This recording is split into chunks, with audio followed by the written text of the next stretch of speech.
Muchas gracias a todas y a todos por estar acá, por pues, venir en esta tarde lluviosa, ex lluviosa, a la librería Lerner. Muchas gracias a la librería Lerner por recibirnos, a todo Planeta que vino aquí a hacernos barra, prensa, marketing, pues por impulsar la obra de autores colombianos que ya vienen con una trayectoria, como les voy a contar, pero que pues la idea es que lleguen aún más lejos, que es nuestra apuesta con Miguel.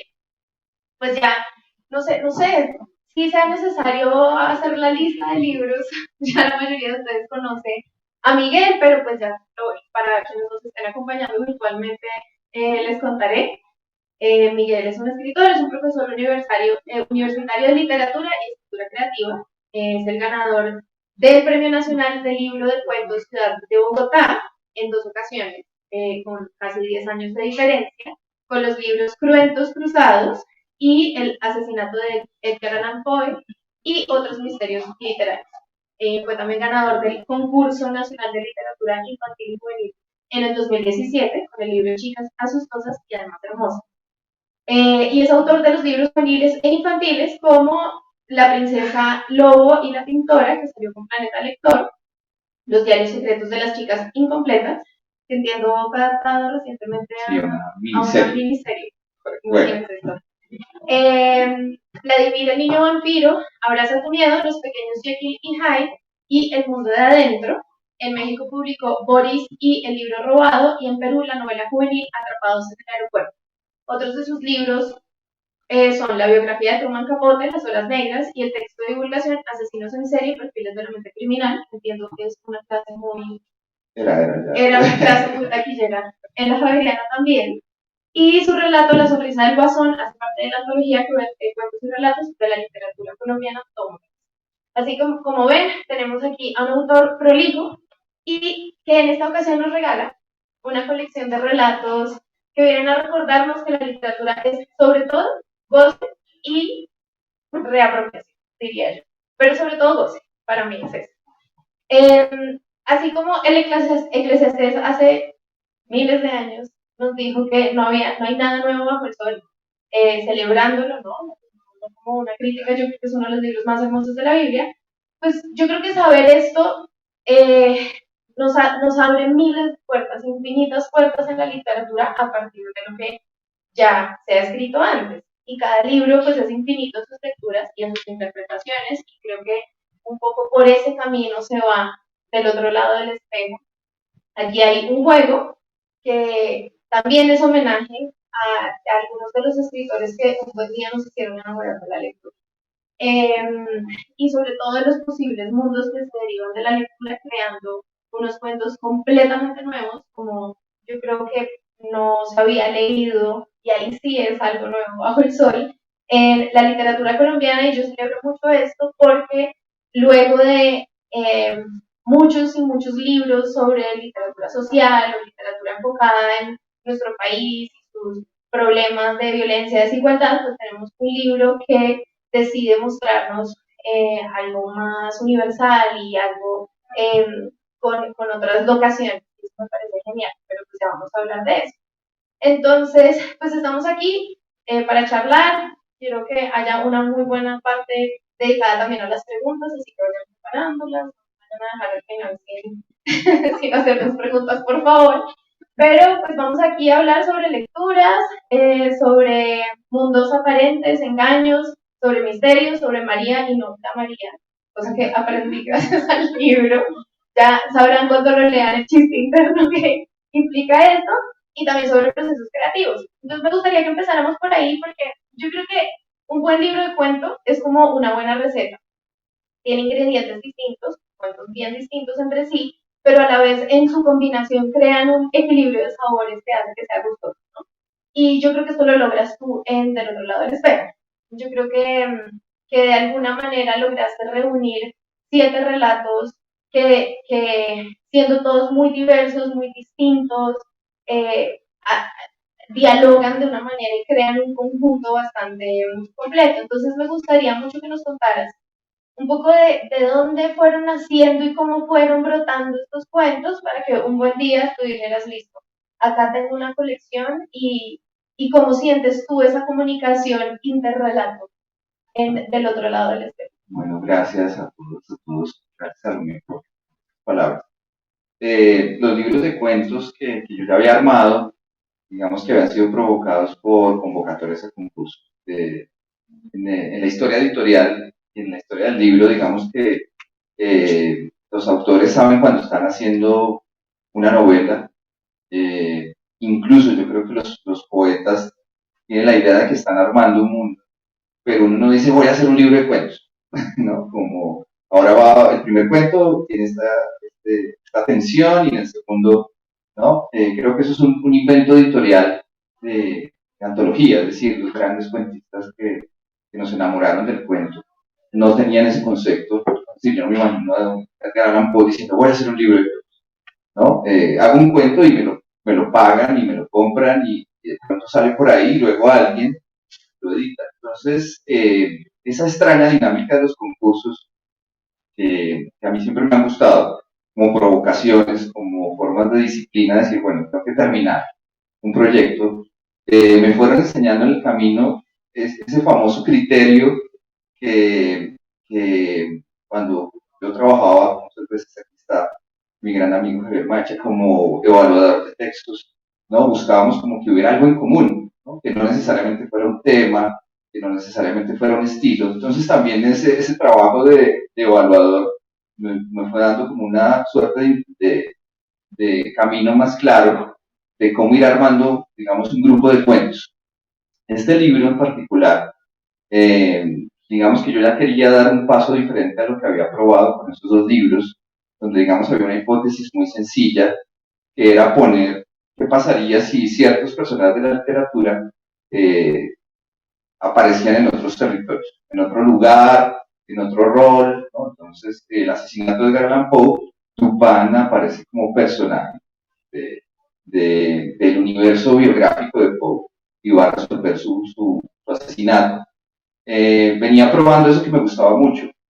Cuando yo como estudiante, en nuestra carrera de literatura, yo veía que todo el mundo se conectaba mucho más rápido con los clásicos, con la literatura medieval, y a mí me gustaba, pero yo todavía como que no sentía como esa fuerza que yo le veía a todos mis compañeros, algunos de ellos están hoy. Y cuando empezamos a hablar de metaficción y ese tipo de literaturas donde había mundos dentro de mundos, juegos, cuando empezamos a leer Cortázar, los mismos juegos de Borges, a mí realmente creo que se me abrieron los ojos de la posibilidad de explorar eso, ya no como lector, sino como autor. Y empecé como, siempre, la idea del cuento para mí siempre fue un juego. Cuando en los estudios literarios del pregrado aparece la noción de que se puede jugar con la literatura y luego jugar con el lector, que era lo que a mí me gustaba de muchos libros. Con los años, digamos que ya he encontrado otros placeres de esa literatura donde, digamos, no pasa nada, como se suele decir, y que deja una sensación diferente de la experiencia de leer o está llena de silencios. Yo empecé a leer la literatura norteamericana alrededor de Truman Capote, entonces Carson McCullers y ese tipo de escritores, pues fueron otros placeres, pero siempre, digamos que lo que me conectó a mí con la necesidad de escribir Salomé era crear trampas, ¿no? Unas ingenuas, unas muy sofisticadas. Siempre me gustó eso desde niño, ¿no? Cuando leía Sherlock Holmes, era como la sorpresa de descubrir en un relato de Agatha Christie que el asesino era X o Y, pues era algo que sigue en mí en algún lugar y que para este libro pues yo quería llevar a otro nivel con esa idea de engaño, de trampa, eh, de estafa, ¿no? Y yo tenía la obsesión, a partir de las clases que a veces doy de talleres de creación, trato de yo también de hacer la tarea. Eh, y ya en el libro anterior, el asesinato de Edgar Allan Poe, por ejemplo, había tenido un cuento sobre el diablo, había tenido un cuento sobre brujas, bueno, como que había tenido unos temas, y en lo que detona todo el proceso del libro fue la idea de la estafa. Y yo quería crear pues no sé si un gran cuento, pero sí un personaje realmente diferente, un gran estafador, En la narrativa de las estafas, como ustedes habrán visto a lo largo de la historia del cine de estafas, ustedes recuerdan películas pues muy clásicas como eh, Ocean's Eleven, más contemporáneas como Nueve Reinas, es una maravilla. Lo que me encanta de esas películas, El Gran Golpe, que es una de las clásicas, es que el estafado en realidad es espectador.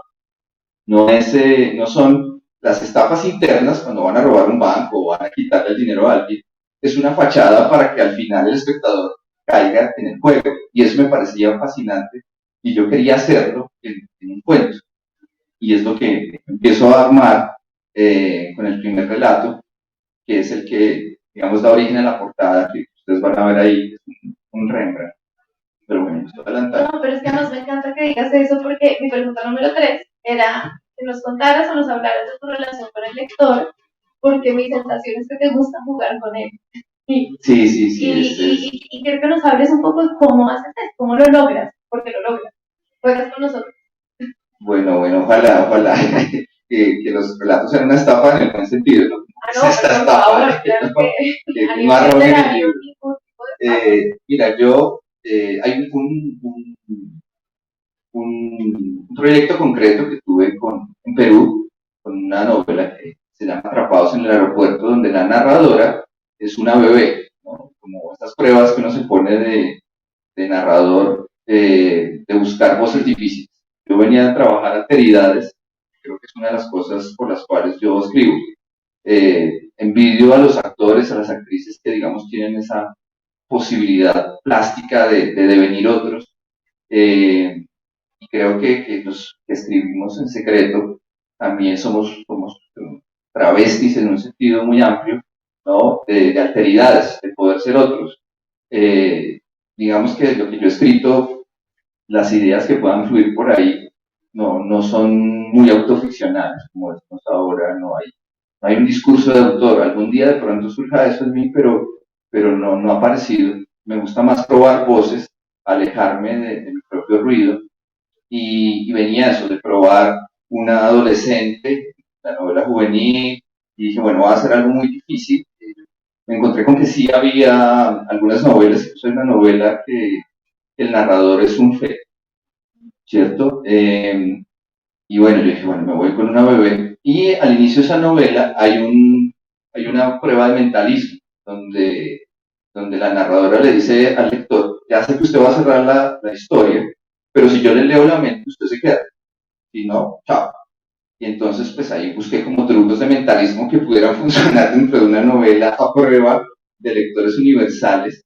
Al final es un truco muy sencillo, ¿no? Pero me encantó esa idea de cómo el texto podría estar hablando con el lector de una manera más apelativa, más explícita, de romper el cuarto telón, como se diga, para sumergirse en ese juego. Y me di cuenta en el camino de escribir el primer relato, estaba haciendo inconscientemente una relación entre eso de escribir y engañar al lector y a la vez contar una historia de un estafador, ¿no? Que había una cierta de poética en ese cuento, de cómo la narrativa y la ficción, por lo menos, son una trampa que se le tiende al lector a partir de la promesa de un premio. Es decir, todo lector empieza a leer una novela y no necesariamente está esperando una redención o una iluminación, pero sí que se prenda una pequeña luz al final o el lector, digamos, de novelas muy argumentales está esperando esto, quién es el asesino, o morirán al final o no llegarán al final los personajes, habrá o no habrá final feliz, ¿cierto? Y todo es una trampa donde estamos digamos, en ese espectáculo que monta el mago, ¿no? Para distraernos y hay una sorpresa. Y yo creo que la estafa es la gran magia, ¿no? Donde hay una promesa de adquirir algo que nos va a hacer mejores o poderosos o más ricos, ¿cierto? Y que el estafador pues se aprovecha de eso para disfrutar en el proceso, ver cómo el otro cae en su trampa.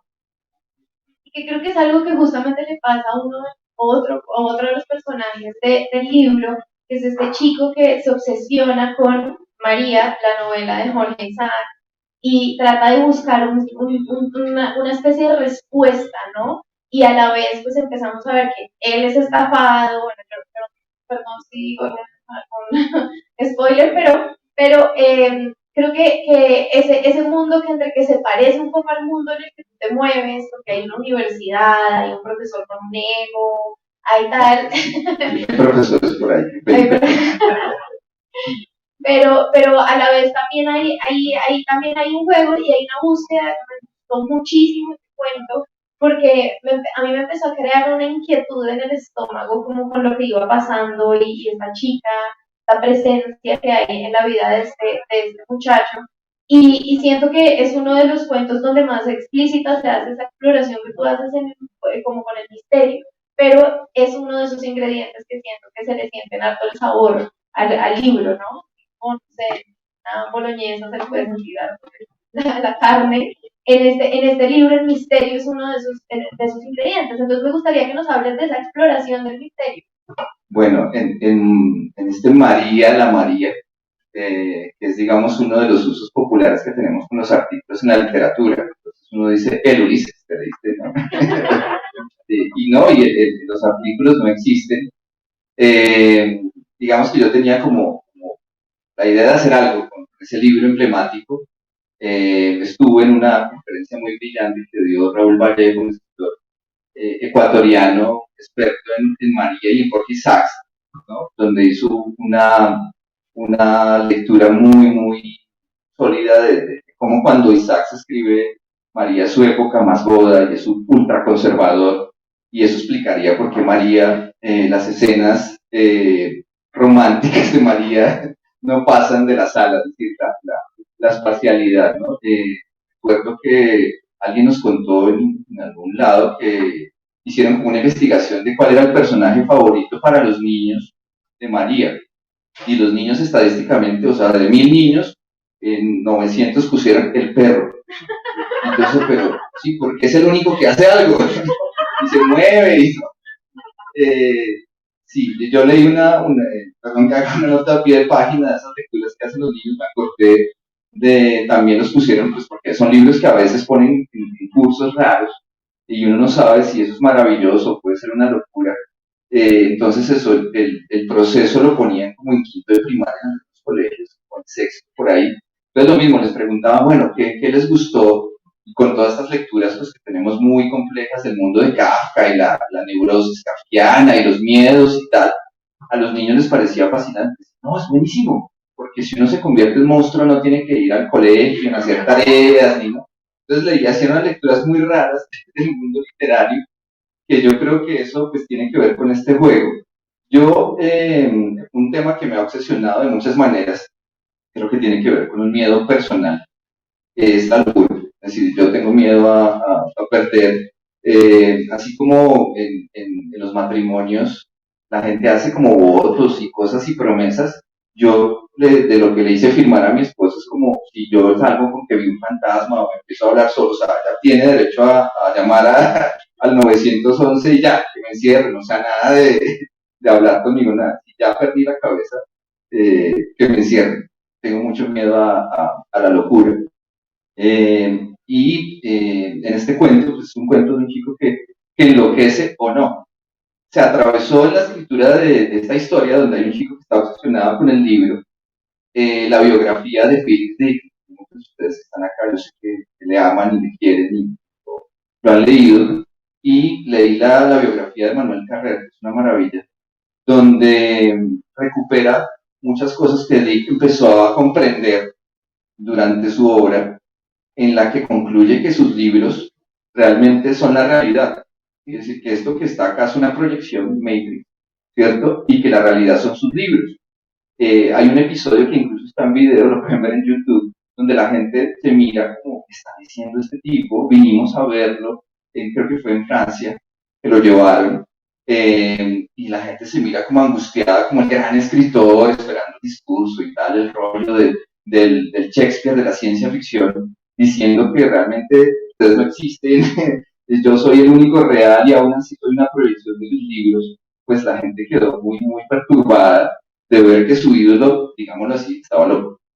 Y la comprensión de Dick y su paranoia a mí me parece muy bella, porque al final es un Quijote al revés. Digamos que cree que los libros no solo provocan la realidad, sino que son la realidad, y que en el fondo los que amamos, como tú los libros, pues creemos que sí son más reales esos personajes, y daríamos nuestra vida por Hamlet para que exista Hamlet. O sea, si me ponen a escoger entre mi vida y mi existencia y Hamlet, no, pues, la gente va a entender más el mundo con Hamlet que conmigo.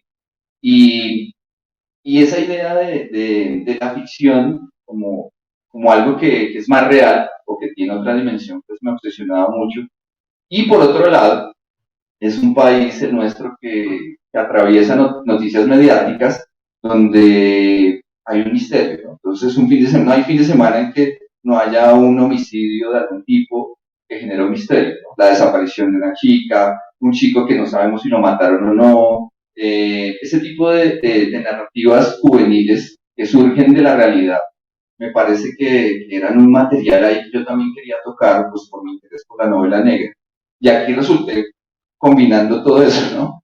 Entonces este chico que no estudia literatura, que se empieza a meter a las clases de literatura, quienes estudiamos literatura aquí en la Javeriana, siempre había por ahí alguien que se sentaba atrás, ¿no? Y todos decíamos, ¿y este man qué querrá? Y por ahí terminábamos hablando con él, y resultaban siendo incluso más brillantes, chicos que venían de ingeniería y levantaban la mano, ¿no? En nuestras clases de griegos o en clases de medievales, unas preguntas, y nosotros que éramos los literatos, ¿no? Éramos como, ¿no? Y leían un montón. Entonces ahí está como el reflejo de ese tipo de personaje super pilo, pero que la familia no lo dejó estudiar, y entonces él quiere, y él ve la belleza en esta novela que le presentaron en el colegio. El relato se mueve, digamos, del momento en que él se graduó en 11, donde una profesora les dice, se dice María, no la María, ¿no? Y él está obsesionado con una chica que llega al colegio, muy bella, pero que llega vestida como María, una cosa como delirante, donde yo creería que es un relato gótico, donde hay un elemento ahí perturbador, y empieza a obsesionarse ya no solo con la obra, sino con ella. La chica va, digamos que es como una vampiresa o es una entidad, nunca se sabe qué pasa con ella, yo tampoco sabría decirlo, pero él termina creyendo, termina siendo un Philip Dick, que en María está la clave de todo, no solo si esa chica es real. Él va a intentar escribir una novela, y ahí van a ver ustedes que un profesor de literatura se la roba. Además aparece el tema del plagio, ¿no? Bueno, quienes hemos estado en la historia de los talleres, hay un montón de leyendas urbanas de robo de ideas, de profesores, directores de tesis que se roban ideas y luego las publican, y bueno, como ese tipo de cosas yo creo que ahí las van a ver ustedes, pero al final es el juego, digamos, volviendo al primer relato, que es una trampa, que es una estafa, es poner en crisis, digamos, qué es lo real finalmente, ¿no? Que es una época en la que nuestros principios de realidad, yo creo que todos se vinieron al piso con la pandemia, ¿no? En lo que uno más o menos estaba tranquilo, que era una sociedad más o menos con ciertas normas, pues hubo un momento en que tambaleó tanto, y yo creo que ese es el tema de nuestro tiempo, ¿no? Como en cuestión de segundos, un cambio en el ambiente, ¿no? Una especie de caos controlado, como creo que fue la pandemia, inmediatamente viene la locura, ¿no? Ya estábamos revisando con amigos como comportamientos que adquirimos durante la pandemia, ¿no? Y que yo creo que nos cambiaron para siempre, ¿no? Y decimos, bueno, ¿qué es lo real, ¿no? Y un mundo lleno de fake news y, bueno, de realidades alternas, paralelas. Yo creo que ese es el gran tema. Yo quería tocarlo desde un cuento, digamos, muy local, con una novela que yo creo que es emblemática. Yo no sé si ya la sacaron del programa de lecturas obligatorias. Como dato curioso, el plan lector existe gracias a Jorge Isaac. Tuvo un cargo de estos burocráticos del Ministerio de Cultura de su época, y él fue el que dijo, hay que leer otros libros que no sean María, ¿no? A mí me pareció buenísima esa historia, que Jorge Isaacs fuera el emprendedor de lo que llamamos hoy modernamente plan lector.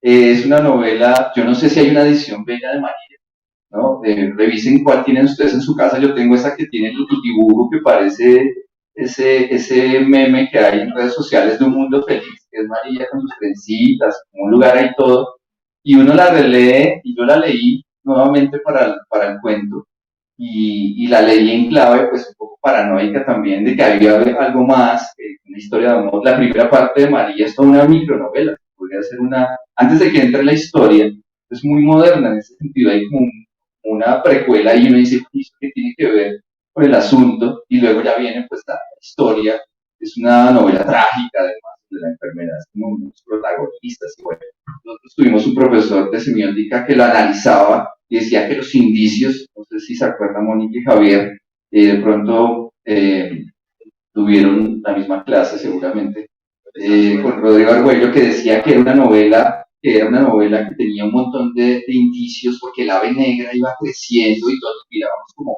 el profesor está loco, o de verdad la novela sí, ¿no? O sea, que María, más allá de que sea una novela importante en la historia, puede ser una novela que tenga varios niveles, ¿no? Con este fenómeno que ha pasado a partir de lo que se hizo con el Código Da Vinci, ¿no? Que surgió el enigma de Dante y el misterio de Arquímedes. Bueno, yo creo que cogieron todos los personajes, los escritores, pues que la tienen clara para ese tipo de bestsellers, de que todas las grandes obras artísticas esconden un misterio.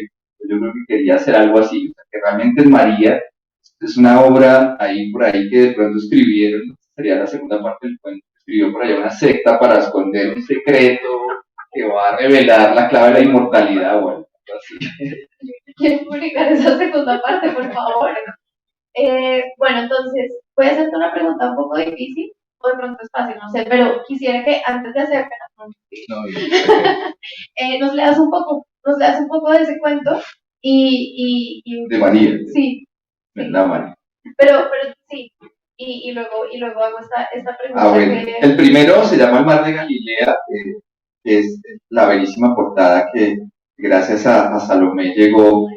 Es un cuadro que ojalá lo puedan mirar. Me gustaría hablar de él más adelante, pero bueno, porque tiene una historia bien interesante, historia bíblica que me parece fascinante. Bueno, a ver qué parte.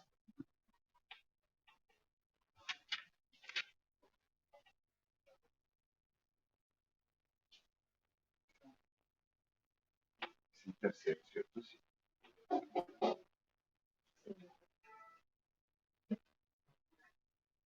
A ver, como esta parte, la parte en la que nuestro protagonista está entrando en un proceso de locura donde la familia no sabe qué hacer con él, los papás están desesperados. En secreto seguía asistiendo a las clases del profesor Calarcá. Incluso me inscribí en un taller de cuento dictado por él. Mi vida social en la universidad simplemente no existía. Así que aunque no creía tener el menor talento para escribir, me pareció una buena forma de pasar el tiempo. Calarcá me aconsejó que para soltar la mano, la ciencia ficción podía ser una buena plataforma de arranque. Yo si acaso sabía que existía Julio Verne y apenas recordaba el argumento básico de sus obras más famosas. Así que Calarcá me recomendó algunos títulos importantes y una docena de películas emblemáticas del género. Después de una larga maratón de lecturas, ingenuamente pensé que tenía una historia para una novela.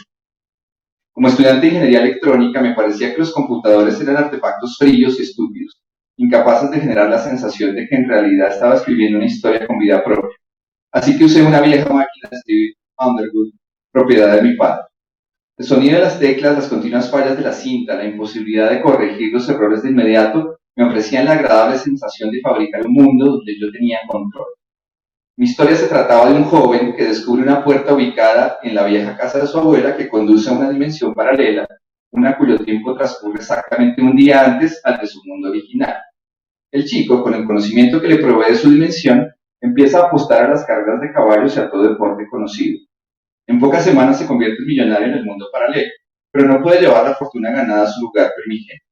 En el espacio-tiempo original se obsesiona con su joven y bella vecina, pero ella rechaza sus pretensiones románticas. Esta chica es atropellada por un autobús. En el segundo universo, el viajero impide el accidente y salva a la doble de su enamorada. Ante su valiente intervención, ella se convierte en su amiga. Al conocer la mansión en la que él habita y sus lujosos autos, queda deslumbrado. Convencido de que ha encontrado a su alma gemela, le confiesa de dónde proviene en realidad. Además, le revela el mecanismo del tiempo que vincula las dos dimensiones. Ella por fin dice amarlo y acepta viajar con él a su lugar de origen, sin importar que allí no sea acaudalado. Una vez de regreso al plan original, la chica le apunta con una pistola y le dispara en el pecho. Él no comprende lo que ocurre. Ella le explica que nunca lo quiso y que solo desea usar el portal para ganar dinero y vivir feliz. Mientras el protagonista agoniza, la chica le dice, soy la chica de ayer, mañana estaremos juntos de nuevo. De seguro mi novela tenía muchísimos desafíos, incluso sabía que resultaba predecible, con una retórica pobre, pero me pertenecía por completo. Después de trabajar en ella 5 meses, le entregué a Calarcá las 73 páginas de la versión final de La chica de ayer. Al notar que estaba escrita a máquina, sonrió complacido, prometió leerla y darme su más sincera opinión. 3 semanas después, Calarcá me citó en su oficina. Cuando llegué, estaban mis papás y los directores de mi carrera y el de literatura. Con el rostro desencajado de rabia, el profesor quería saber si yo me estaba burlando de él. En sus manos rojas sostenía el folio de mi novela, alegando que el plagio implicaba un grave delito, pero que lo mío parecía algo aún más atrevido. Solo quería su opinión, logré decir en mi defensa. El decano de literatura masculló con tono conciliador que de pronto se trataba de un ejercicio tipo Borges, marco dentro del marco, como el de Pierre Menard. No conocía la obra de Jorge Luis Borges, así que no entendí si me defendía o si quería acabar de hundir. Calarcá me entregó unas hojas argolladas. En la primera pude ver el título, La chica de ayer. Me pidió que lo leyera en voz alta. Nervioso seguí su instrucción. Era yo niño aun cuando me alejaron de la casa paterna, leí confundido. Creo que no son precisamente las primeras líneas de una novela de ciencia ficción, interrumpió Calarcá, explicándole a mis padres que yo acababa de leer el inicio de... Bueno, me costaba respirar, pero me sobrepuse al escenario enemigo que me acercaba y pude reclamar que mi texto había sido escrito a máquina. Calarcá miró a los decanos y a mis padres y les enseñó mi nombre que aparecía como autor. Vivo obsesionado con la María, sollozó mi mamá. María, la corregimos Calarcá y yo. Nos miramos de soslayo como enemigos gladiadores a punto de entrar en combate. Papá levantó la mano para bofetearme, pero mi mamá se lo impidió. El decano de mi carrera prometió que olvidaría el asunto si yo buscaba ayuda profesional. Me encanta. Bueno, entonces como ya hemos hablado algo de este cuento, en el juego que te voy a proponer yo ahora, vamos a tener que excluir los personajes de este cuento. La idea es que tú nos cuentes con qué personaje del libro te tomarías un café y por qué, y a partir de eso pues, nos hables un poco de ese cuento, con qué personaje del libro te irías de paseo y a qué personaje de tu libro borrarías de texto. Ok, bueno, primero es con cuál me ¿Con quién tomaría te un tomarías café. un café? Bueno, a mí siempre los antisociales me han parecido fascinantes. Después de que yo escribí un libro ensayo que se llamó Asesinos en Serie, yo no había hablado con antisociales en la vida real. Los había visto desde los libros y probablemente desde la ficción, pero a partir de ese libro a mí me vincularon a grupos de investigación y me llevaron a hablar con gente y terminé haciendo perfiles y conociendo antisociales, gente muy peligrosa y teniéndola a pocos metros. Y ahí pues entendí lo que puede haber experimentado Truman Capote, decir, delante de mí yo tengo a alguien que mató a un ser humano. Entonces, me gustaría sentarme con el protagonista del Mar de Galilea, que a mí me parece que la patología del estafador, volviendo con este asunto, es fascinante porque al estafador no le interesa el dinero en realidad, no le interesa, claro, va detrás de tu bolsillo, va detrás de tu botín, pero siente una particular satisfacción que me parece más exquisita que el asesino, que incluso degrada a su víctima de formas violentas, horrorosas por supuesto. Me parece que hay algo fascinante en la estética del estafador, ¿no? Como lo señalaba Tomás de Quincy en El asesinato como una de las bellas artes. A mí me parece que la estafa, al quitar ese elemento grotesco del crimen, del asesinato, de la crueldad física sobre la víctima, rara vez el estafador, digamos, toca a su víctima o la ataca o le hace daño o la destruye de una manera física, pero en cambio la aniquila, no solo porque le quita su dinero, sino su dignidad. Muchas veces mucha gente no denuncia una estafa. En la historia del robo de estafas de arte, casi nadie denuncia porque siente la vergüenza de pasar por experto, ¿no? Y tener en tu casa, mira, no, tengo un Rembrandt, y luego resulta que que no vale nada. Mucha gente no denuncia los robos de arte por vergüenza, porque sabe que fue engañado en su supuesta exquisitez para reconocer la identidad de un autor, de un Picasso, etcétera, ¿no? Entonces me parece que es un personaje emblemático. En este cuento aparece también el tema, digamos, es un personaje bizarro en el tema del cuerpo. El personaje se le ha caído todo el pelo porque parece que le han hecho una maldición extrema, una forma de brujería. Eso está basado en un caso real de un amigo que le hicieron un palo mayombe, que es una de las formas de brujería cubanas que tiene una mezcla de creencias y de prácticas rituales africanas, ¿no? Es una locura. O sea, quienes creen, yo no creo. En la brujería se supone que si uno le hace un palo mayombe no hay cura. O sea, lo mejor que te puede pasar es que vas a perder absolutamente todo. Tu vida se vuelve un desastre, pero no hay un brujo que pueda contrarrestar un palo mayombe. Son unas prácticas rituales que por lo general intervienen en los atados y en este tipo de cosas que hacen los brujos que practican eso, hasta donde puedo investigar partes humanas, ¿no? Incluso un brujo en la frontera mexicana, Adolfo de Jesús Costanzo, que era el brujo de los narcos, que lo contrataban porque el tipo podía crear una protección y sus rituales implicaban asesinatos y cosas de... Se hizo una película a partir de ese personaje, que la hizo Robert Rodríguez, si mal no estoy, Tarantino, creo, Perdita Durango, ¿no? Entonces, ese personaje me parece que sería interesante descifrar, pues, por qué ese placer de ver al otro destruido, degradado, humillado, a partir del engaño, que es algo que no queremos ninguno, o sea, no queremos ser engañados. No te daría miedo ese café. Sí, yo me alejé de la investigación criminológica porque me daba miedo. El día que yo desistí de eso, una forense, yo fui a dar una conferencia en Medellín sobre el perfil de los feminicidas, armé una categoría precisamente a partir de la literatura, que me pareció un tema pues que yo podía aportar, y entonces me llamó y me dijo, no, mira, estoy investigando un caso de un asesino de mujeres en Antioquia que se estaba moviendo, y me dio el archivo y nos sentamos a ver eso. Yo no aguanté, o sea, yo llegué a mi casa con náuseas y bueno, etcétera, no quiero ser desagradable, no, yo me di cuenta que no tenía no solo el estómago, sino, ¿no? Para realmente acercarme a eso, o sea, tuve la posibilidad de volverme criminal mind y dije, me interesa la ficción y escribí un libro sobre eso y di una clase de 10 años, pero no, o sea, no quiero eso, no lo sentía como posibilidad, pero bueno. Pero es que yo creo que justamente, y hago un pequeño paréntesis de la pregunta que me está gustando mucho por dónde nos está llevando, pero siento que en la medida en que tú llevas un poco al límite la realidad y enrareces esa realidad en los cuentos, terminas haciendo unas exploraciones muy profundas de la condición humana. Esta soledad extrema de algunos de los personajes o de estas obsesiones, del deseo. Entonces, bueno, esto era solo cuña del libro, ahora cuéntanos con qué vivías de paseo. Bueno, por supuesto con Agatha Christie.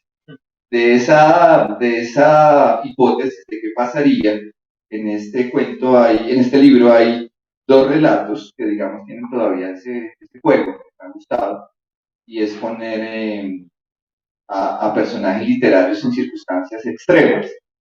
Una de las cosas bellísimas hubo un momento en que yo tuve como una crisis con Agatha Christie, porque uno cree que ya ha leído a Lucía Berlín y entonces uno estaba con otras texturas, pero yo decía, bueno, revisemos lo de Agatha Christie, que sigue siendo la escritora más vendedora y que mucha gente mira con sospecha, porque dice, bueno, y empecé a investigar sobre la vida de ella y encontré cosas muy bonitas. Y creo que lo que hizo Raymond Chandler, que en su texto, que es maravilloso, Simple Arte de Matar, que es decir, esas novelas son de mentiras porque en el mundo no hay personas que toman el té de esa manera. Y resulta que el mundo de Agatha Christie, la gente sí toma el té con esa exquisitez, y el mundo social de ella, el mundo de una clase social alta en la que se movía ella, pues era lo que ella conocía, ¿no? Incluso Conan Doyle viajó más y se asomó por ahí los barrios como peligrosos de Londres. Tenía un poco más de calle, como dicen ahora. Pero la calle de Agatha Christie pues era el club, la isla, era un mundo que yo creo que sería eh, injusto, ¿no? Criticar sencillamente porque es un mundo. De hecho, creo que lo que yo descubrí en la relectura de la obra de Agatha Christie, paralelo a su obra, es que el gran tema de sus relatos no es quién es el asesino, sino la hipocresía de su mundo. Porque ella lo tuvo que soportar de la peor manera. Agatha Christie descubre la infidelidad de su primer esposo, que además es súper cliché, entonces con la secretaria, bueno, una circunstancia ahí que para ella fue muy terrible y en una época en la cual no puede separarse y ya logró separarse, pero digamos que tuvo que aguantar la foto y la pose de seguir siendo la esposa de, aún siendo ya Salomé, una escritora popular y conocida, ¿no? Es decir, es una celebridad, pero tiene que aguantar en su casa que la traten sencillamente como un objeto, y a mí me parecía eso muy duro. Y hay un episodio que me parecía fascinante, del cual yo quería escribir algo, y era que en un estado de rabia y de dolor profundo, ella se va de la casa, se va a un hotel, digamos, regular, no habitualmente el que ella visitaría, se registra con el nombre del amante, ¿no? Y luego la encuentra en un estado como de shock y bueno, ahí hay una historia buenísima, ¿no? O sea, Agatha Christie se esconde, está en un estado perturbado, mujer que está atrapada en su condición social, aunque tiene un beneficio, un privilegio, diríamos hoy, un reconocimiento, ¿no? Literalmente es tratada de una manera horrorosa por parte de su esposo y todo el mundo sonríe y ella sabe que en esas reuniones todo el mundo está traicionando a todo el mundo y todo el mundo es una mentira, que me parece que era lo que quería decir en sus novelas. Entonces yo descubrí con mucho cariño que es más que lo que hemos llamado misterio a puerta cerrada. El final, que alguna vez pueden leer ustedes, la muerte de Poirot, que es Cae el telón, me parece bellísimo. Hay un momento que lo escogimos como epígrafe, donde Poirot dice, es que yo soy la ley, ¿no? Y por eso yo puedo, ¿no? Hacer lo que hice. Se está justificando como un vengador frente a la trampa que tiende en el último relato Poirot, y en su lecho de muerte se quita toda la falsa modestia, dice, es que yo soy la ley. Eso me parece pues muy bello, y obviamente pues en este cuento van ustedes a ver una Agatha Christie en un rol pues que creo que es el que siempre quiso, y era cometer un crimen perfecto. Hoy estaba leyendo, Felipe, que ya se lanza las memorias de Patricia Highsmith, que me parece también que es un espejo de una mujer que también sufrió una represión muy fuerte. De hecho, su novela, donde ella cuenta su historia de amor, se enamora de una mujer, la tiene que hacer con un seudónimo, y probablemente su obra más poderosa y más bella, y han salido sus diarios, ¿no? Entonces, ahí también la gran escritora de misterio no solo está contando historias de misterio, sino cosas más profundas y más terribles. Y dice Patricia Smith que ella quería matar a alguien en realidad, o sea, que no lo hizo, pero lo hizo a través de sus novelas. Y aquí, pues, Agatha Christie va a cometer un crimen perfecto. Vamos a ver si le sale. ¿A dónde te irías con ella? Wow. Ella es una mujer, yo no tengo, yo tengo algo de calle, pero no mundo, entonces sería difícil, ¿no? Si fuera en el territorio de ella, pues tendríamos que estar en el campo de golf. Hay una novela que se llama Asesinato en el campo de golf. Yo no tengo esos mundos, entonces probablemente la llevaría a un lugar más neutral, un billar, algo así, donde se desarmara un poco y yo pudiera comportarme más tranquilo. Bueno, yo no sé si a ustedes les está pasando, pero a través de esta charla, y les va a pasar cuando lean el libro, dan ganas de anotarse las referencias y salir corriendo a buscar los libros, a leer. Y esta celebración de la literatura es precisamente eso, una invitación a seguir leyendo. Obviamente primero Miguel, luego sí todo lo siguiente. Vamos con la siguiente pregunta. ¿A qué personaje borrarías de tu Facebook? Pero así como, bueno, no borra. yo soy de red social de Villa. Facebook, ya entré en Instagram, puedes seguir en Instagram.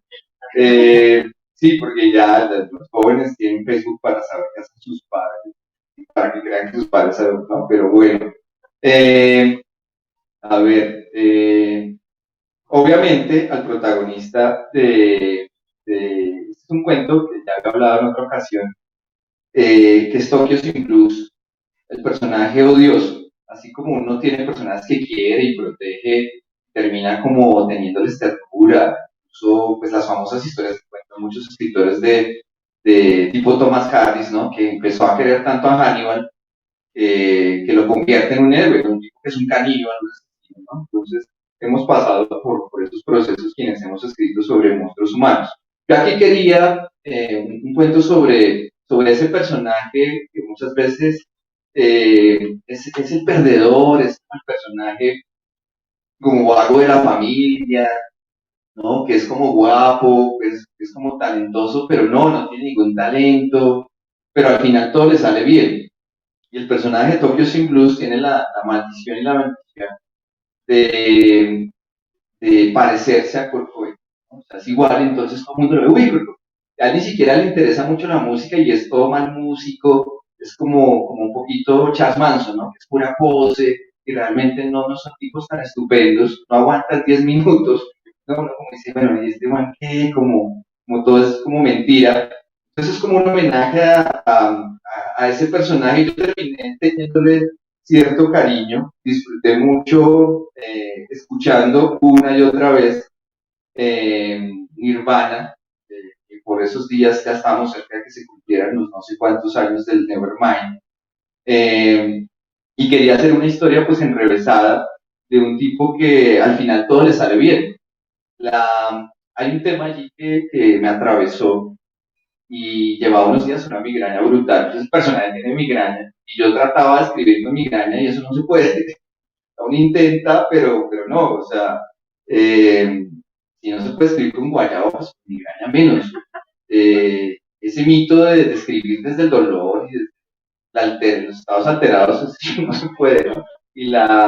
Pero bueno, digamos que ya cuando estaba como pasando una migraña que me duró como varios días, dije, bueno, creo que esa va a ser la marca del personaje, como lo único que le presté, pero el resto representa como a ese chico eh, que ya está en la edad, digamos, crucial, controversial, donde ha muerto un montón de gente, que son los 27 años.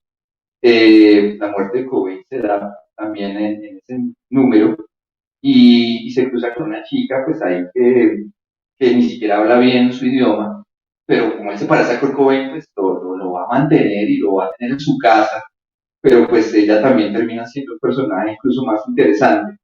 El tipo traiciona a todo el mundo, ella le da dinero y va y se lo gasta y termina jugándolo por allá, termina unos líos con la mafia y va, pues no quiero spoilearlo tanto, pero todo este camino de mentiras de Bertolt, que es un nombre pues a propósito, ¿no? Con el asunto del absurdo, ese personaje absurdo que vive en un mundo muy particular y que al final pues digámoslo, yo imaginaba este cuento, mejor dicho, que al final a ver, terminaba más o menos matándolo y, ¿no? o lo ponían a trabajar, o me imaginaba un final ahí todo, ¿no? Que lo hemos visto en muchas historias, como gerente de la empresa del papá, y ya todo encorbatado, y ya con el pelo cortado, y ya, ¿no?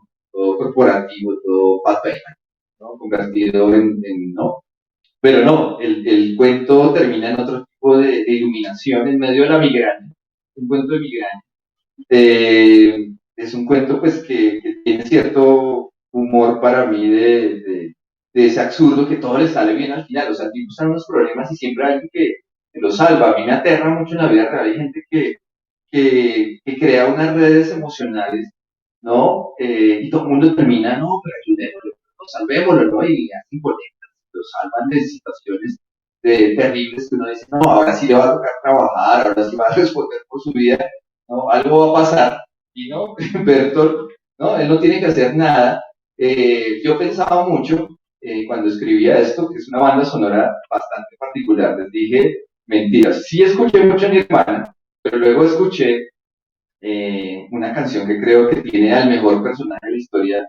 Bueno, el gran personaje es la salsa, pues obviamente, pero hay uno mejor, que es el personaje de la canción del Gran Combo, de No Hago Más Nada, ¿cierto? Que es un personaje buenísimo, todo el mundo termina queriéndolo. Incluso hay video con el cantante del Gran Combo, ¿no? El tipo se despierta como a las 11, desayuna como 2 veces, se vuelve a acostar, ¿no? ¿no? Y uno no lo odia, uno no lo puede odiar porque es encantador y uno quisiera tener como la vida de él, se nota que alguien lo mantiene y es como el chévere. Entonces, Bertoles, estaba en mi cabeza esa canción también, ¿no? Estaba Nirvana y estaba el Gran Combo. Y, bueno, se imaginen cómo se arman estas historias. Listo, sí, quería confirmar una cosa porque ya antes de darles a ustedes la palabra, quiero que entremos del otro lado del espejo, que justamente es el cuento que nombra el libro y pues que a mí también me causó una impresión muy grande en esa búsqueda incesante, ¿sí? Que me gustaría que nos cuentes también un poco más de ese cuento y recuerden que les puse tarea al principio de pensar en preguntas, que ya casi viene su momento. Bueno, En redes también. ese es el cuento, digamos, triste. Es un cuento doloroso. También recordando experiencias de escritura, cuando yo cerré los diarios secretos de las chicas incompletas, la primera versión era una novela juvenil, entonces solo había jóvenes, ¿no? Que era uno de los fallos que yo había visto precisamente. Yo decía, pero ¿dónde están los papás? Esta gente no tiene, ¿no? No hay profesores y hay escuela, ¿no? Es bastante artificial. Y más allá, digamos, de ese fallo estructural que yo había visto en mi propia novela, en la primera versión, pues veía que faltaban el dolor de los padres frente a lo que le pasa a un hijo, que es un tema que me empieza a tocar desde el momento en que me convierto en papá, eh, que cuando por primera vez, la primera noche que me asomo a la habitación de donde está mi hija en su cuna, digo, ahí hay un ser humano, y me acordé mucho de cosas que hablaba con Javier Maecha, ¿no? Y yo lo llamé por ahí por esos días como, Javier, es que no sabemos qué hacer, ¿no? Y él pues muy amablemente, que ya había pasado, digamos, por ese terror de ser papá, de bueno, ¿y yo qué hago, no? Porque yo me acuerdo que cuando salimos de la clínica yo no sabía qué hacer, ¿no? En las mujeres hay una cosa más inmediata. Yo ni siquiera sabía cómo coger a la niña, como me daba miedo tocarla, le va a hacer daño, ¿no? Entonces uno termina eso, como yo salía corriendo a la casa y llegaba con un mercado y mi esposo me miraba, entonces llegaba con aparatos que para calentar las toallas, que para calentar, ¿no? Que era mi forma de hacer algo, porque yo no tenía conexión con esa paternidad, ¿no? Con el agravante además que no fui papá tan joven, entonces yo me acuerdo que llegaba a los cursos, que ahora dan cursos para eso, que eso es lo bueno, y el promedio era de 30 años, ¿no?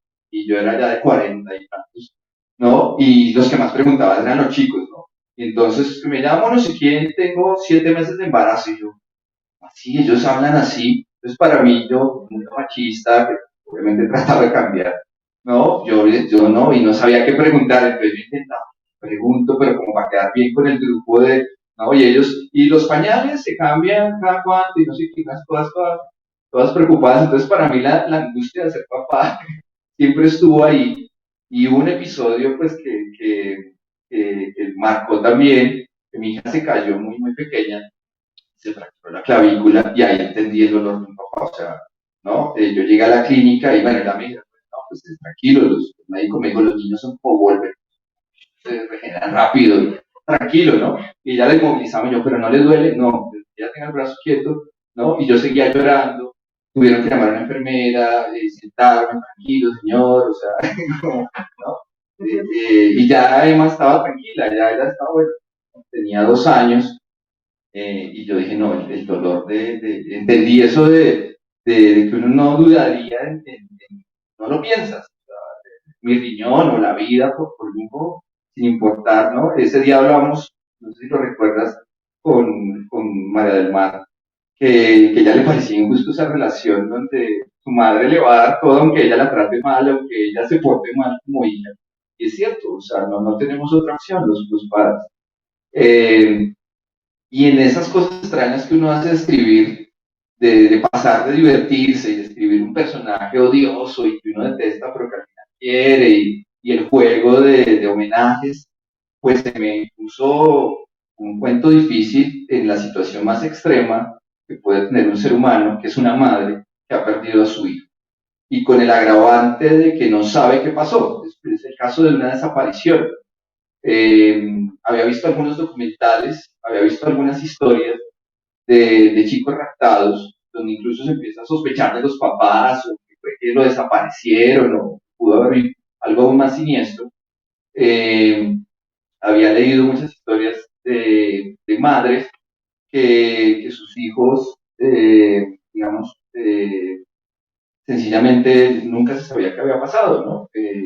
En una historia cercana de la mamá de un amigo, a ella le robaron a su hijo, yo decía, tenaz, o sea, no hay cierre posible, ¿no? Porque lo terrible, digamos, de la evidencia de la muerte de un hijo permite hasta cierto punto, por supuesto jamás sanarás un dolor tan grande, pero sí entender las dimensiones de la tragedia, es decir, hay la necesidad de saber qué pasó, ¿no? Y seguramente lo hemos visto en Colombia, el reclamo de muchas familias que quieren saber, bueno, ¿qué pasó con los desaparecidos?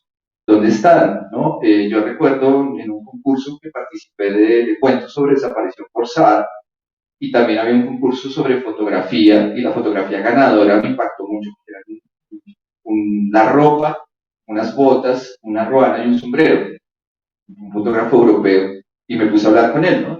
Cómo había tomado la foto, y él me contó que los papás de esa víctima, cuando vieron eso y pudieron reconocerlo, bueno, con pruebas forenses, sintieron una suerte de alivio, ¿no? Como que a pesar, yo decía, pero terrible ver la ropa.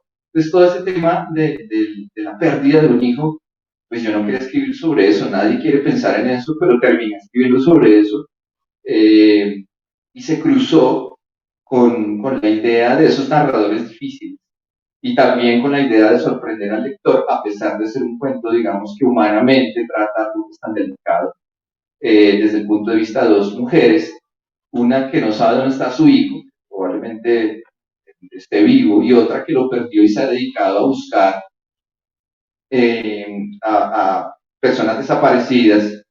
Surge entre las dos mujeres una especie de amistad. Yo elegí un epígrafe de una Barnes que dice: ninguno de nosotros sufre tanto como debería, ni ama tanto como dice. Pero creo que las madres sí, no tienen lenguaje, yo creo, para eso, y están más allá de lo que hagan sus hijos, ¿no? Hay un elemento ahí que hasta ahora me doy cuenta. Una de las cosas que más le preocupó, mi mamá pensó en la muerte, yo creo que desde muy joven, ¿no? Ella nos decía: mire, ustedes, lo único que me interesa es que vayan a mi entierro. Era lo que le preocupaba, como, mamá, no hable de eso, ¿no? Pero no, ustedes van, y ella vio alguna vez una versión cinematográfica o para televisión sobre la vida de Mozart, que Amadeus tenía una relación muy difícil con su papá, que lo usó y se volvió el papá manager, pues, sabiendo que realmente el niño era un genio, lo seguía vistiendo como más joven, decía: no, es que el pelado tiene 13, y Mozart ya: no, papá, tengo 17, y usted lo vestía todavía como un niñito para vender su talento, y Mozart terminó huyendo del lado de su papá, terminó yéndose a Salzburgo precisamente para quitarse ese yugo. Amadeus se casa para que en esa figura de vida adulta que le da a uno casarse, no se casa y lo tratan como adulto. Y mentiras, porque uno sigue yendo donde los papás los domingos.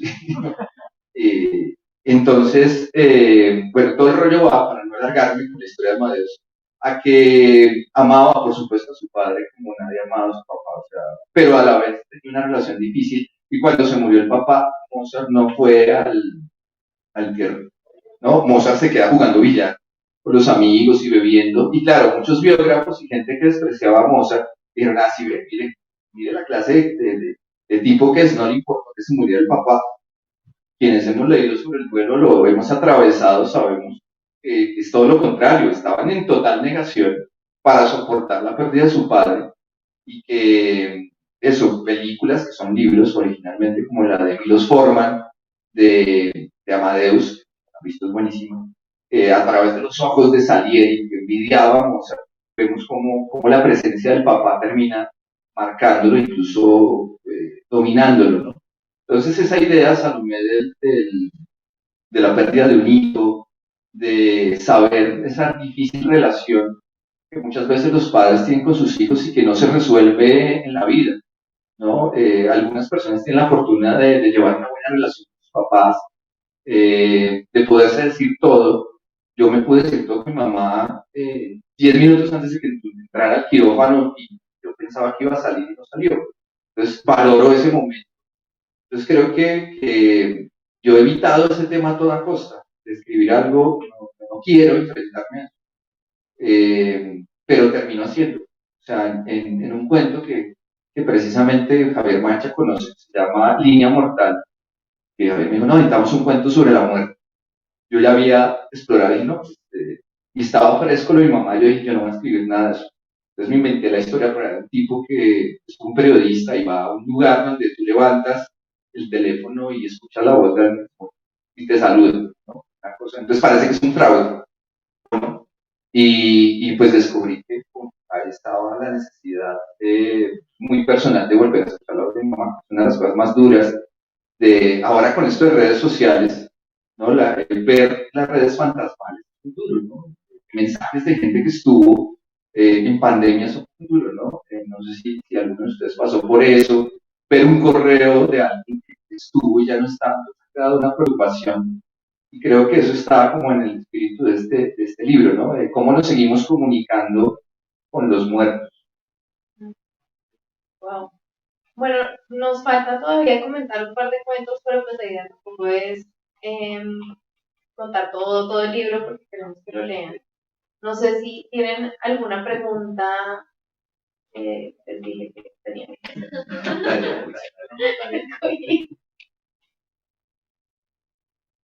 mientras se animan. Estoy preguntando porque yo creo que hay algo muy interesante en cómo se ha dado la charla y en cómo nos has ido contando, ¿no? El cuento. Porque pues, es fascinante escucharte, así como leerte, pero creo que hay una simbiosis entre tu vocación de escritor y tu vocación de profesor. Esa es mi teoría, pero ya me dirás si es verdad o no. Y pues cómo se retroalimentan estas dos facetas. Eh, bueno, no sé cuál será el tejido ahí de estos dos mundos. Me sigue gustando, le estoy a Felipe. Todavía me gusta dar clases, todavía me gusta enseñar. Creo que ahora preparo más. Ahora sí preparo más. Cuando yo empecé muy joven como profesor y son unos irresponsables los que me contaron. O sea, uno no puede dar clases a los 4 años. Eso es una locura. Pero digamos que en los últimos años que entro como tallerista y empiezo a decir cosas sobre cómo escribir, también me empiezo a devolver como esas lecciones. Al principio decía como, mire, esto que estoy diciendo, yo no garantizo que esté en lo que yo escribo si alguna vez leo, ¿no? Rara vez creo que le he dicho a mis estudiantes que me lean. Pues más allá del dato de, ay, mire, por ahí algo que yo escribí, ese tipo de cosas, no lo haría entre los talleres. Pero ese pasar por la maestría como estudiante en la Nacional y luego como profesor en la Central, también empecé a pensar cosas de escribir que podría aplicar, entre comillas, para lo mío, ¿no? Bueno, que puedo ver en mis textos, que yo le digo a los estudiantes que vean, cómo empezar a ver fallos, cómo anticipar problemas que después me van a quitar tiempo. Creo que por ahí ha habido una conexión. Eh, Obviamente las lecturas que por ahí se atraviesan o ciertos autores, ciertas anécdotas que surgen alrededor del ejercicio de escritura, como en María, ¿no? De todos esos rollos en que uno se monta en un taller o todos los conflictos que surgen alrededor de un proyecto, de gente que está soñando con escribir una novela, pues están ahí también reflejados, ¿no? Incluso las ansiedades editoriales y los imaginarios que la gente tiene sobre escribir y sobre, ¿no? Uno termina una novela y más o menos la mete en una máquina mágica y sale un libro, ¿no? Y no existe Salomé Cohen, ¿no? Nadie imagina la importancia de una editora, el diálogo que se genera con un editor, que te agradezco, pues ya te lo había dicho, que fue de preguntas, ¿no? Eh, Ahí surgen temas, yo creo que durante el tiempo que he dado clase, algunos relatos por ahí, pum, de pronto me pasa una idea y si tomo notas, como de cosas que quedan sueltas en ciertas ideas. A veces yo me meto mucho en los argumentos de los cuentos de los talleristas, ¿no? De las posibilidades que hay ahí. Pero lo que he descubierto digamos, como profesor que estaría, digamos, aplicado para responder de manera más clara, especialmente en este libro, es darle más vueltas al cuento, ¿no? Estos cuentos que ustedes van a, ojalá leer son más o menos una quinta versión. Es decir, si en Cuentos Cruzados, que fue el primero que ganó, eran como tercera versión, luego yo supuestamente debería tener más confianza en el siguiente premio, que digo, uy, ya pasaron 10 años, no me he ganado nada, tengo que ganar algo. Tengo que hacer un libro de cuentos. Ahí ya más o menos me boté hace cuarta, quinta, en estos son sexta, los que recibe, digamos, Salomé inicialmente, y luego viene otro trabajo, ¿no? Es decir, cada vez sospecho más de ese hallazgo. Ahí yo le apliqué también una cosa que aprendí, no de lo que yo dijera, sino lo que señala Stephen King Mientras escribo, que escribir es como excavar, ¿no? Entonces tú escarbas ahí por ahí en el jardín, pum, ¿no? Y hay unos huesos, ¿no? Entonces uno va, digamos, uno va a construir una piscina y, no, necesito que me hagan una piscina ahí en el patio. Y empiezan a excavar y dicen, no, mire, encontramos unos huesos, se suspende la obra. Uno, no, ¿qué pasó? No, bueno, no, tranquilo, eran los huesos de un perro. Uno podría quedarse con la historia de los huesos del perro, ¿no? Siguen excavando, ¿no? Ya no, que podemos seguir excavando, ¡pum! Y aparecen otros huesos. Entonces, no, es un cadáver humano. ¿No? Entonces, no, qué problema. Ahí encontré otra historia, ¿no? Y que se revela, no, tranquilo, lo que pasa es que el dueño anterior de la casa se le murió la esposa y él no tenía dinero para enterrarla y quería vivir con ella, entonces terminó así, no, pero tranquilo, no pasa nada.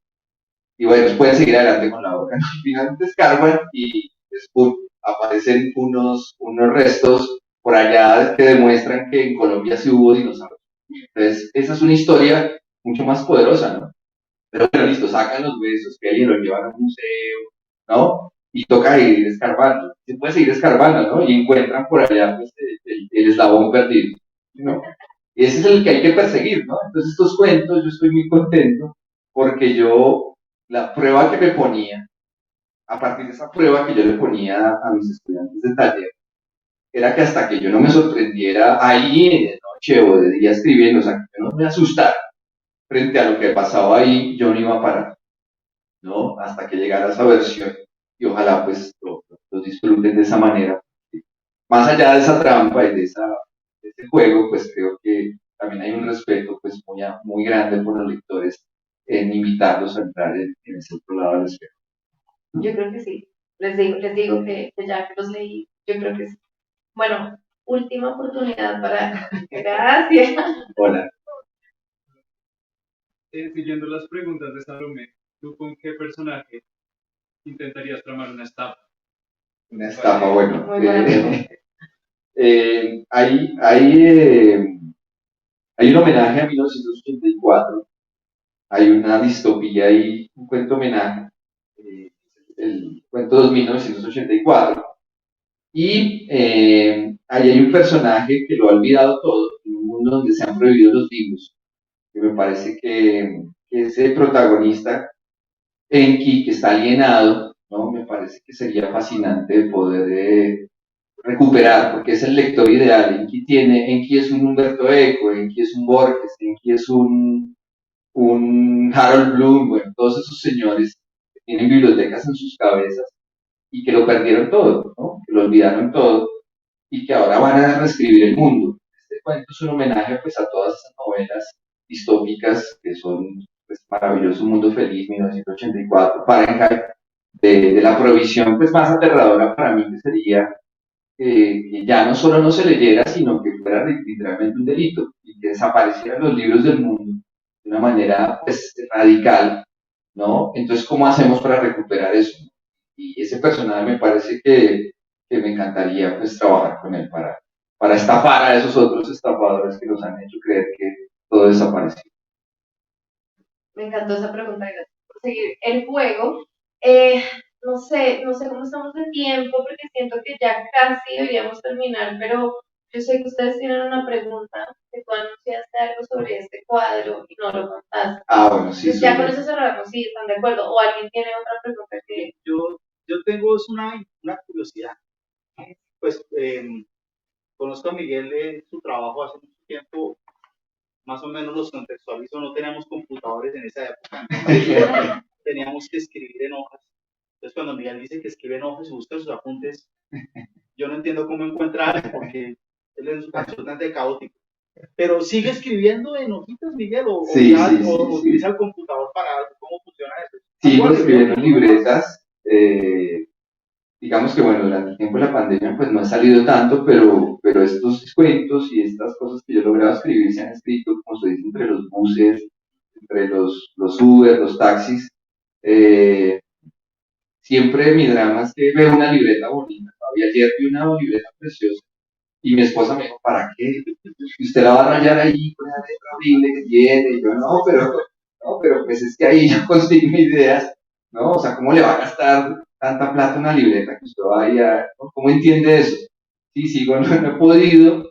eh, en muchas cosas de mi vida voy a ordenar y sigo escribiendo porque ahí hay una claridad que me salva de mí, ¿no? De ese caos de Javier me prestaba su fotocopia y se las devolvía destruidas, todavía me siento culpable. Que ya me acordé porque llegó, como estábamos con unos amigos ahí, pedimos un domicilio y un amigo sacó de esos amigos ingenieros que no tienen, sacan los billetes, todos parecen hechos en la billetera, ¿no? Y yo como que hice así para pagar y no sé qué, y cuando se lo volvía jugado, me acordé de Javier que una me prestaba sus fotocopias y era como, o sea, pero a qué hora nos dañó así.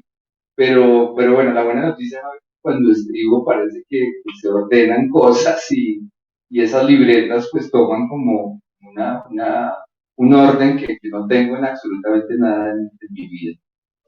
Y bueno, y ahora sí saliendo un poco de lo anecdótico, un poco sobre la lectura, Miguel. En este momento, ¿la lectura es qué, Miguel?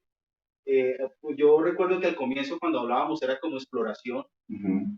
De hecho, no conocíamos muchos autores, seguramente no vamos a conocer muchos. Y después empezó a ser como una especie de proyecto de vida.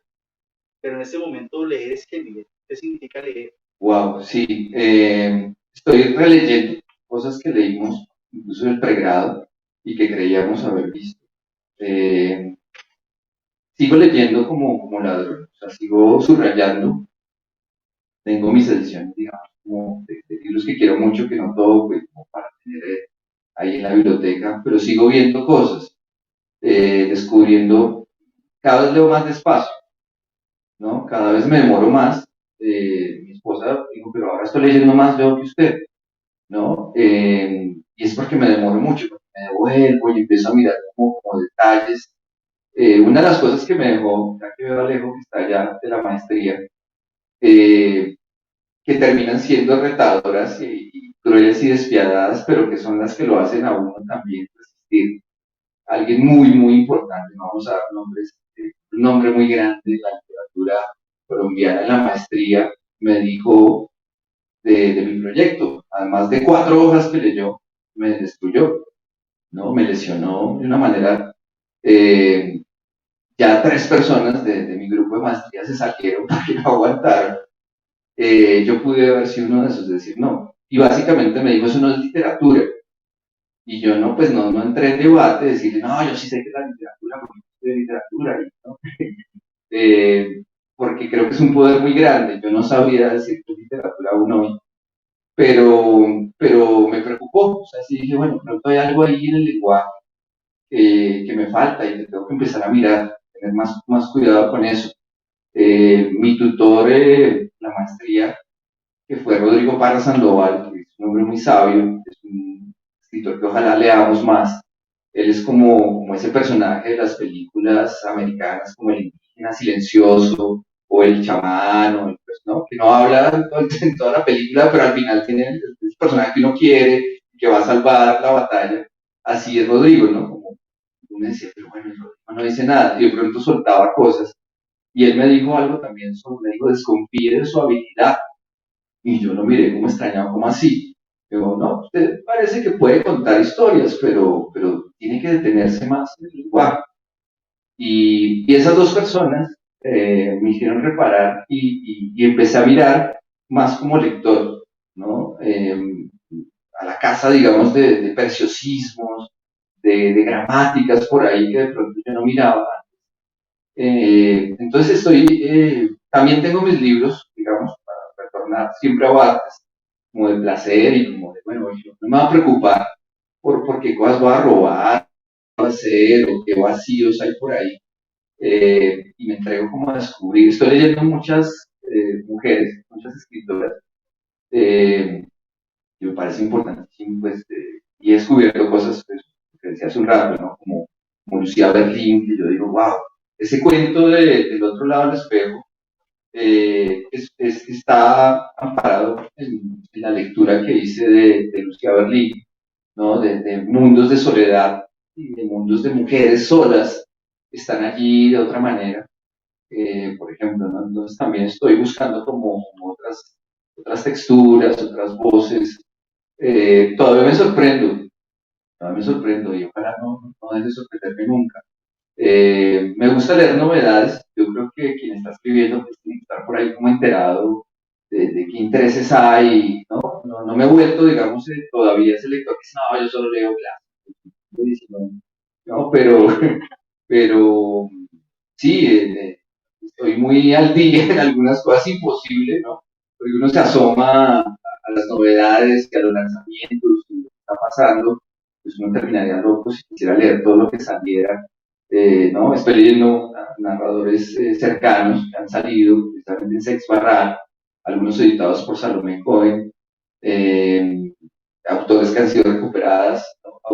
Aurora Ventolini, ¿no? Por ejemplo, la descubrí, ¿no? A partir del descubrimiento que nos regaló Salomé cuando logra traer desde Tusquets a esta autora de una historia muy interesante, una mujer mayor que sí había escrito todo el tiempo, que era íntima del círculo de Borges, pero se dejó de leer y se ganó un concurso como a los 80 y pico de años, ¿no? 85 con las primas, y es una belleza, ¿no? Entonces, como descubriendo y eso me gusta no solo como autor, Javi, sino como profesor. Me he obsesionado con cada persona que me encuentre que quiera escribir, más que lo que yo le pueda decir de que hay que hacer con el cuento, es como recomendarle cosas. Mire, le hace este poema de no sé quién. Yo no soy muy lector de poesía, pero hasta eso me ha asomado un poco más, precisamente por esta preocupación, porque el lenguaje de mi escritura pues vaya mejorando. Bueno, pues aquí llegamos. Muchas gracias por su atención. Qué rico que es un público como ustedes, de verdad, uno lo nota desde acá. Y a ti por toda la charla, por toda la conversación, por el libro, por confiar en mí, por invitarme a presentar este libro. Muy invitados ahora ustedes a comprarlo, a leerlo, a recomendarlo, a promover esta escritura que estamos promoviendo pues, desde Planeta y desde Seis Barral en concreto en esta ocasión. Y pues nada, pues que tengan una feliz noche. Gracias.